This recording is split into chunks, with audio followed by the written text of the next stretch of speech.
শরীফ ওসমান হাদির হত্যার প্রতিবাদে ঢাকার সিলেট মহাসড়ক অবরোধ কর্মসূচি পালন করছে ছাত্র জনতা। এ বিষয়ে ঢাকা সিলেট মহাসড়কে নরসিংদীর জেলখানা মোড় এলাকা থেকে বিস্তারিত জানাচ্ছেন নরসিংদী প্রতিনিধি সোহাগ মিয়া।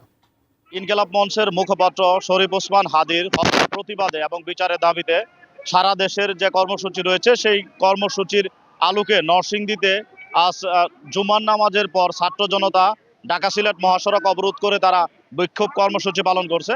এখানকার যারা ছাত্র জনতা রয়েছেন তারা স্লোগান দিচ্ছেন হাদি হত্যার প্রতিবাদে এবং হাদির হত্যাকারীদের যাতে দ্রুত ভারত থেকে ফিরিয়ে এনে যাতে বাংলাদেশের মাটিতে তাদের বিচার কার্যকর করা হয়।